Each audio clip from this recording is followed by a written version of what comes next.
Connacht bulldoze Ulster's final dreams. My name's Mark, let's talk rugby.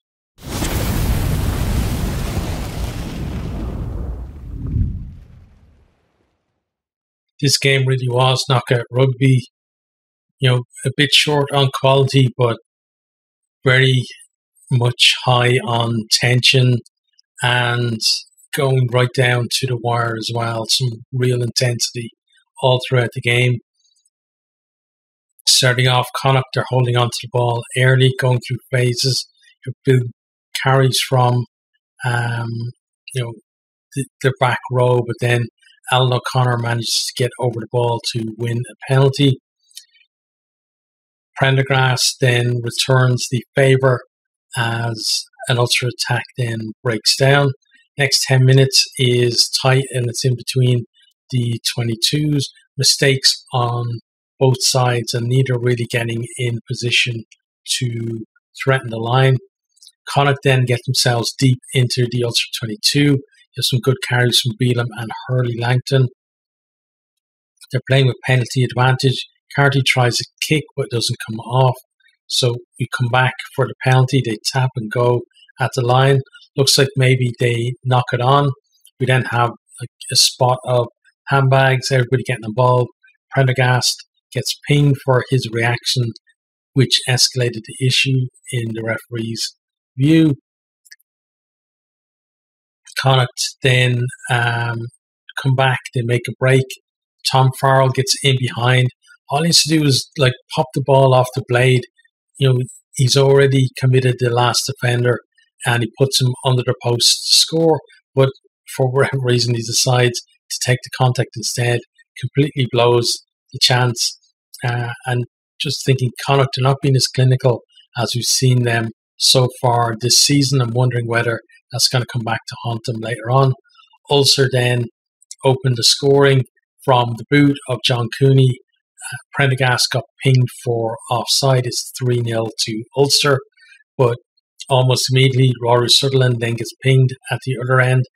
Gives Jack Carty the chance to bring us back level. He duly obliges. We're at 3-3. Connacht then come back and attack. Some lovely interplay. Nice hands from Murray. But then Porch knocks it on. Balakoon collects it.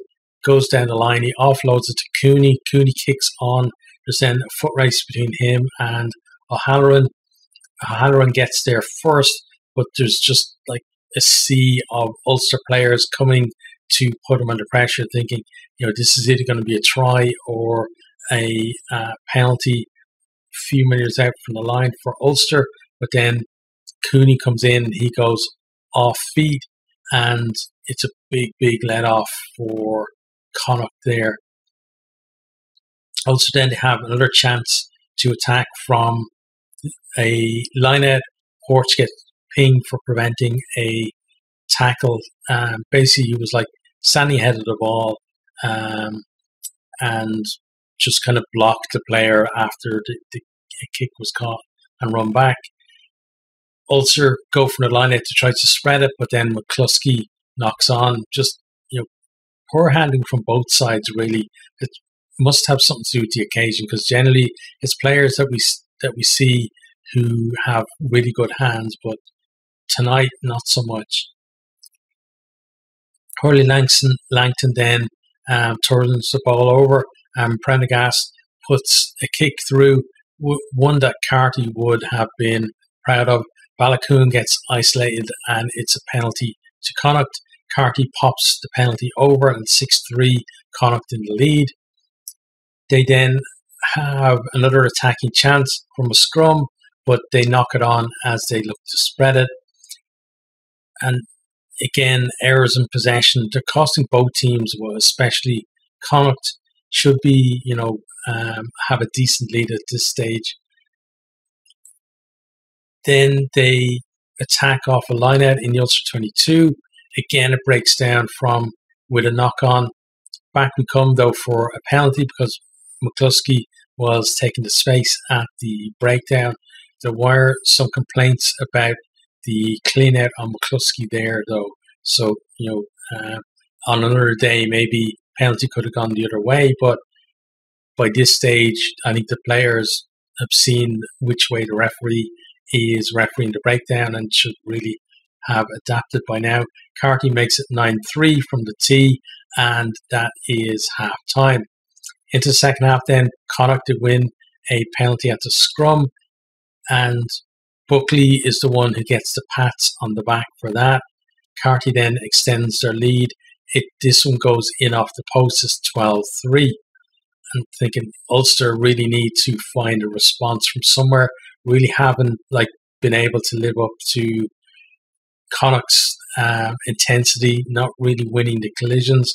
We then have a TMO check for a possible Connacht try from Prendergast. They were pounding away at the Ulster line. Blade seems to actually drop the ball forward, and Prendergast picks it up and goes over to score. Referee thought that maybe it was kind of stripped back rather than knocked forward, but TMO check confirms it was actually a knock on. Connacht though come back, continue to put the pressure on in attack, but Ulster are able to hold them out and win a penalty, and they clear. Ulster then get a chance in the 22. Balakoon slips a tackle and they get some decent go forward. Hume with decent work as well to get him into position. Hansen though gets in there and turns it over. Connacht kick it clear. Really good work for Hansen there to get back and then get over there to win the ball.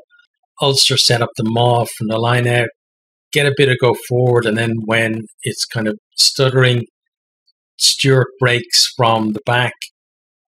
They then win a penalty and decide to go to the corner again. The crowd now making a lot of noise, trying to will them to get over that line and get themselves back into the game. Set up the maul again. Connacht halt them, but illegally so. Ulster then they go back to the corner. McCann claims it at the tail. They set up the maul again. Tom Stewart, he breaks off the back. He stopped just short. Then O'Connor picks and goes over to score. He did kind of sell a bit of a dummy to Porch as well to allow him to get the space to get over. It's converted by Cooney and we're at 12-10. That feels like game on.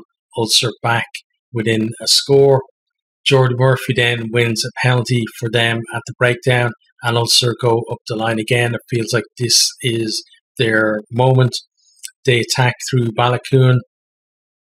He then produces an amazing offload, finds Remulian, who is bundled into touch a few meters short of the line. It looks like it is a line out to Connacht, just 5 meters out from the line, but then TMO check shows that the ball actually went off Hansen into touch, so it is an Ulster line out instead. So this really is their big chance to get the win. They set up the maul, then they go for some pick and goes from there because the maul couldn't get over. I have to say Connacht's maul defence was really good. Everyone was expecting Ulster to get a try or two from that maul, but Connacht did so well to disrupt it. They're holding them out. Ulster then go off their feet. Penalty to Connacht. They're able to kick clear. Seems like a huge moment in the game there. Marmion then breaks forward for Connacht. Ulster get pinged for offside as the ball wasn't out of the ruck. Carty splits the posts and we're at 15-10. Only 5 minutes left for Ulster to rescue the game and their season. And at this point I'm thinking, can Connacht actually hold on? Connacht then managed to keep the ball for 3 of the remaining 5 minutes, but Ulster then win a penalty after a poor box kick. Connacht could have been just kicking it way down the field, but for some reason kicking it up and down within 10 meters of where they were. Ulster managed to work their way into the Connacht 22. We're into the final minute. Connacht, another period of real desperate defence from them, edging closer to the line. But then Tierney Martin He gets over the ball and wins the penalty. It's tapped, kicked out. Final score is 15-10. Connacht go through, and the number 2 seeds crash out. And yeah, what a finish to the game, and what a game overall. Said not only the one try, but still tons of tension all the way through. Let's have a look at the stats from the game. So we start on attack. So try scored 1-0 in the favour of Ulster. Possession then was 48%, Ulster 52% for Connacht. Connacht really had a lot of possession in the first half and kind of the start of the second half. Then Ulster kind of started working their way back into the game. Clean breaks then 6-2 in favour of Ulster, but Ulster's conversion rate not that great in the end. Really, had a few chances where they could have gotten more scores, especially that one where Cooney just dived off his feet. Connacht only did 2 breaks, but one that could have been massively important if Farrell not passing to Blade had led them to lose by a score, because that should have been an absolute sitter of a try under the post. Defenders beaten then 15 for Ulster, 21 for Connacht, and offload 6 for Ulster and 9 for Connacht. And again, Connacht wished that was 10 that Farrell actually offloaded to Blade, and they would have been sweating there at the end, with Ulster trying to come over the top of them. Onto defence then, territory was 50-50.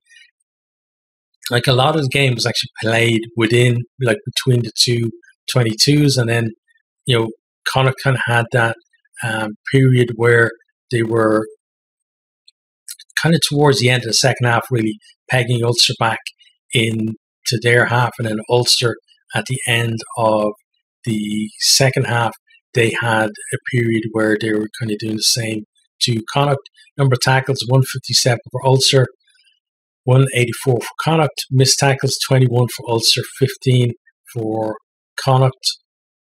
Tackle success, 88% to 92. 88 is actually very good, but 92 is exceptional, especially in a game of such magnitude. They had to defend well, and they really did produce. Turnovers 1 then, 8 for Ulster, 11 for Connacht.